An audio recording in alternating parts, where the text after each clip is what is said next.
All right, so if there is anything that I have learned about the good news, bad news about social media is that good news, access to information early, not so good news, freak out when you're a couple weeks postpartum and you're not quite sure what's happening.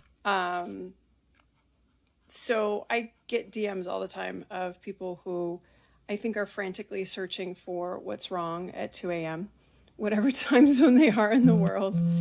And, in the process of trying to put out good education, inevitably there's, going to be gray areas. Oh, there's Abby. Abby, we can come down here now. Come here, Abs. Come on. Come here. She likes to sit on top of the couch. He's going to just sit right in the middle. And so I had somebody DM me and she's like, I'm just a couple weeks postpartum. What the heck is going on down there? And the words that I choose carefully at 2.5 weeks postpartum are going to be very, very different than the words that I choose carefully at 5 weeks postpartum, 7 weeks, 9, 12, 6 months, because a lot of things are changing. And I think, unfortunately, those first couple of weeks after you have a baby, you don't know what the hell's happening. Your boobs are, spraying milk 17,000 different directions when you're in the shower. You're waking up with night sweats in the middle of the night.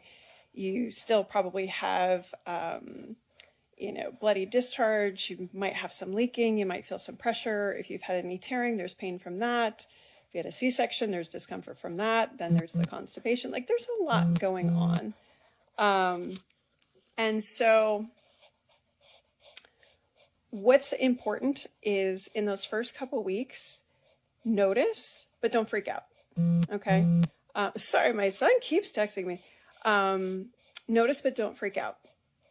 And especially if you have never looked down there before and this is the first time, understand that you might be a biased data set now. If you didn't know what it looked like before, it's probably going to look a lot different than what you expected. So in those first couple weeks, please be kind to yourself. Ask questions, but try not to freak out because things move a lot in those first couple weeks, in those first couple months. We've got a lot of hormone changes. Your uterus is shifting. You're probably still constipated. So, it's trying to work itself out. And think about that space. It's being filled up with a lot of things and things are going to be shifting.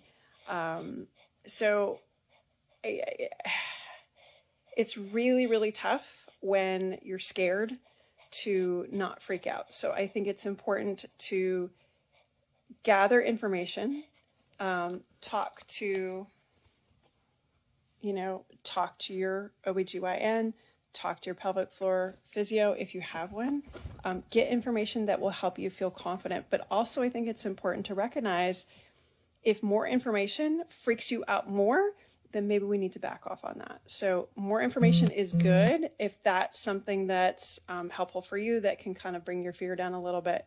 But if more information is not good for you and it makes you freak out more, only you can kind of recognize that. But anytime, if you have questions, prolapse, leakage, whatever, anything early on, please feel free to hop into my DMs.